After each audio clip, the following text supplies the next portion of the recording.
Une fille semblait être devenue folle. Elle se promenait dans un supermarché avec un lion. En chemin, un garçon, terrifié, laissa tomber sa boîte et s'enfuit en courant. Tous, sauf un vieil homme ivre, essayèrent de se coller au mur pour rester loin du lion. Quand l'agent de sécurité vit cette scène, il pensa qu'il rêvait. Il activa immédiatement l'alarme et tout le centre commercial plongea dans la panique. En à peine 5 secondes, l'endroit fut complètement vidé. Voyant que le lion attirait trop l'attention, la fille le fit sortir par la porte arrière et courut vers une plaine ouverte. En arrivant, elle se mit à tourner en rond, joyeuse. Mais ce bonheur ne dura pas longtemps. Dans les vastes plaines d'Afrique, les dangers étaient partout. La réserve naturelle la plus proche était encore à plusieurs kilomètres.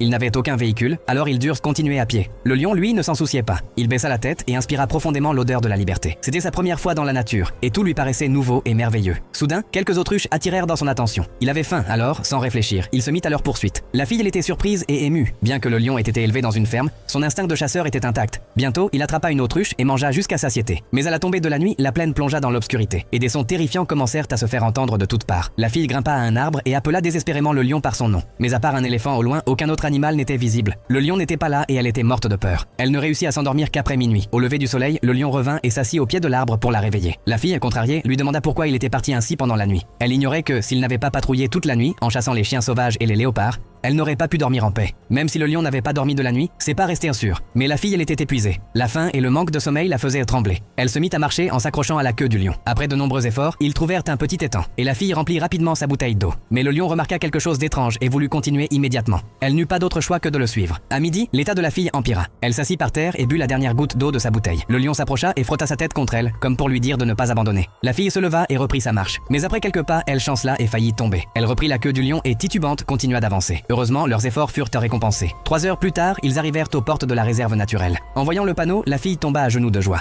Maintenant que le lion allait entrer dans la réserve, plus personne ne pourrait lui faire de mal. À ce moment-là, les habitants locaux virent aussi le lion. Selon leurs croyances, le lion blanc est un messager divin. Le chef du village fut profondément ému et fit signe au lion de revenir dans les bras de la nature. Le lion avait le cœur lourd à l'idée de se séparer de la fille. Il lui fit un dernier câlin. Elle caressa doucement sa crinière et, les larmes aux yeux, le regarda s'éloigner. Le lion se retourna une dernière fois et la regarda avec tendresse. Puis il continua son chemin et le visage de la fille s'illumina d'un sourire apaisé. Mais juste à ce moment, plusieurs véhicules arrivèrent à toute vitesse et s'arrêtèrent à l'entrée de la réserve. Un hélicoptère planait au-dessus avec des tireurs d'élite armés de véritables fusils. Le lion paraissait complètement sans défense face à ses armes. La fille voulut le protéger, mais elle était si faible qu'elle pouvait s'évanouir à tout moment. Elle suppliait sans cesse son père de sauver le lion. En voyant sa fille souffrir ainsi, le père jura de protéger l'animal. Il courut et se plaça devant le lion, faisant écran de son corps. Tout le monde resta bouche bée, mais il resta ferme et face à toutes ses armes, il réussit à faire entrer le lion sain et sauf dans la réserve. Les tireurs n'avaient plus aucun pouvoir, car il est strictement interdit de tuer un animal à l'intérieur d'une zone protégée. Akedar était enfin arrivé dans son véritable foyer, en tant que lion.